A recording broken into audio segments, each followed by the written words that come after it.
Hi, thank you again for talking with me. Go ahead and state your name and tell me your ride. What are we looking at? Hey, my name's Josh Cooper. I've got an 87 Turbo 2 Mazda RX-7. All right, so this is legendary. This has kind of started a lot of the love for Mazda and the rotary engine. We'll go into the engine a little bit later, but go ahead and tell me what do you like about the car? Why'd you choose this as kind of your pride and joy?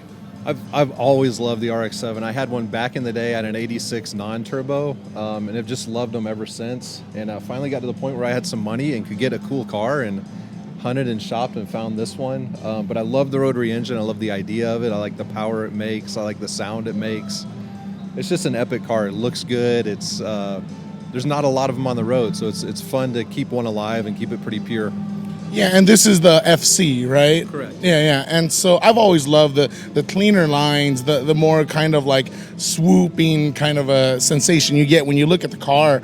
And let's go into that rotary motor. I know it's very unique. It uses, what is it, a Wankel, right? The engineer that designed it. Tell us your experience. What have been the pros? You've mentioned the sound, and what have been the cons, which we've all kind of been described to with any YouTube or article reading. Sure, yeah. Back in the day, they were considered unreliable. There's a lot of fixes for them. So this was rebuilt by Pettit Racing, so it's an incredibly solid motor. They've studded it, they've street ported it, they've taken care of all the fixes, put the 2mm apex seals on it. So those were the things that were the problems before, but this one's incredibly reliable. It starts first turn every time, and it runs great. It has zero problems, so I don't have any downsides. Oh, that's good. Yeah. So you're selling it. You're making it a positive experience. No. It's I guess everything's technically for sale, but it would have to be interesting. Now, there's that trick where you go to like Lowe's and get that 50-50 dilution for your fuel tank.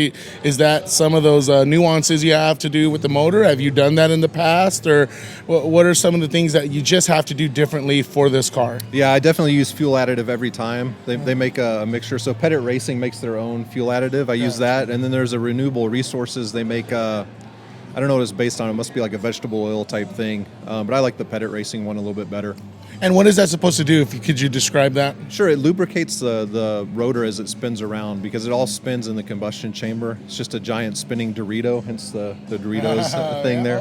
So the triangular thing spins and it's constantly putting oil in there, but a little bit of oil in the gasoline helps lubricate that process as it spins around and makes the motor last longer. Gotcha. Okay, so that's cool. And those are those little nuances that people have to read. And if they happen to dive into any RX-7 or RX-8 platform, that they'll hopefully be aware of. Yeah. Let's go into the past. What kind of made you a car enthusiast?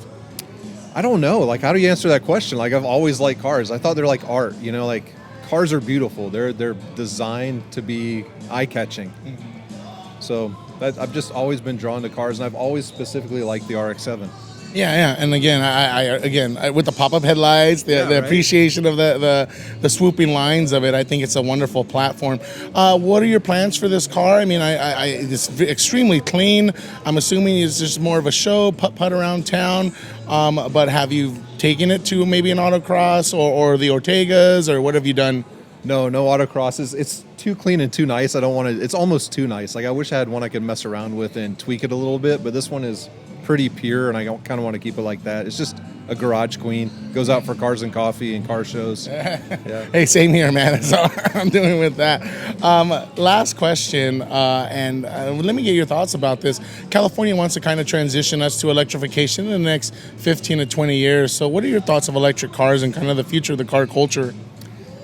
Future of the car culture, I think our ICE cars are going to be worth a lot more in the future because they're just going to start to dwindle off. I drive a Tesla too. It's a great daily driver, so I'm stuck in the middle. Like, I understand it. It's a good car. Like, you save a lot of money on fuel. Like, I see the wave of the future. It's kind of unavoidable. But I think it's just going to make so much more of appreciation for what we have here in the future. Let me add this, because you have the Tesla and you have this, I mean, two opposite ends of the spectrums, if you will. How can car enthusiasts come into understanding or showing at least some openness to electric cars? I don't think I'm there yet. I don't think I'm ready for it, but you've kind of made that transition or jump. What's your best advice for them? I'm not sure the answer on that. That's kind of a tough one. I think maybe You'll see styling. They can still do good with styling. There's not a lot of aftermarket parts. Nobody knows how to really tweak them and make them quicker, you know, like it's just a different world. I think we have to be patient and see where it's going to take us. But I'm sure, like as many car lovers as there are, there'll be ways to trick electric cars in the future, and style will become better, and it'll be its own thing, you know? Yeah, all that programming, and then start taking your computer coding classes and all that right, stuff. yeah. All right, go ahead and give out any shout outs, plugs, and any thank yous you wanted to go ahead and do so now. Hey, shout out to Pettit Racing. They built a great motor. There you go. I appreciate it. Thank you so much. I'm just going to do a quick